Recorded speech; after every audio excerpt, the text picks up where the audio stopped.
देखिए माशाल्लाह बतख और मुर्गी के चूज़े एक ही ट्रे में खाना खा रहे हैं। देखिए माशाल्लाह बतख और मुर्गी के चूज़े। इसी मुर्गी के नीचे अंडे रखे थे बतख के, इसी मुर्गी के नीचे अंडे रखे थे बतख के, और वो 2 चूज़े निकले। 3 अंडे रखे थे, 1 अंडा ख़राब हो गया और 2 चूज़े निकले। 5 मुर्गी के चूज़े और 2 बतख के चूज़े माशाल्लाह।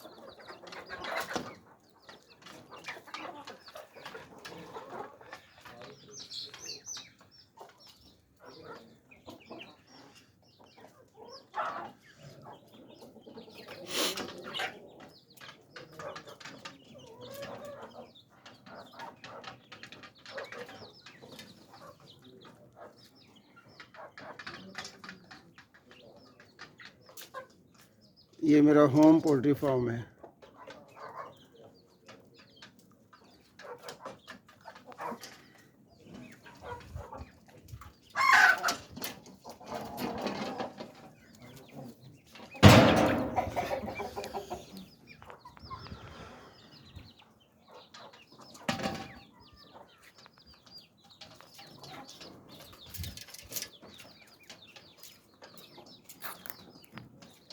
ये दड़बे बनाए हुए हैं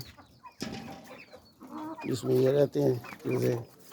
और ये दड़बा ये है अंडे देने वाली मुर्गियाँ, गोल्डन और मिस्री।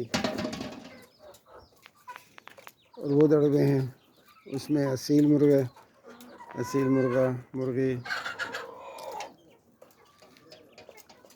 ये मेरा होम पोल्ट्री फार्म माशाल्लाह। मैंने पौने 2 साल पहले 18 मुर्गियाँ ली थी, जिसमें 3 मुर्गे थे और 15 मुर्गियाँ थी। और अल्हम्दुलिल्लाह अब तक जो है वो 18 मुर्गियाँ हम खा चुके हैं और अंडे तकरीबन पौने 2 साल से खा रहे हैं। अब डेली की भी एवरेज लगाएं 3 से 4 अंडे। आजकल जो है ना वो 5 से 6 अंडे दे रही हैं मुर्गियाँ, 7 मुर्गियाँ। और ये मेरा छोटा सा होम किचन पोल्ट्री फार्म।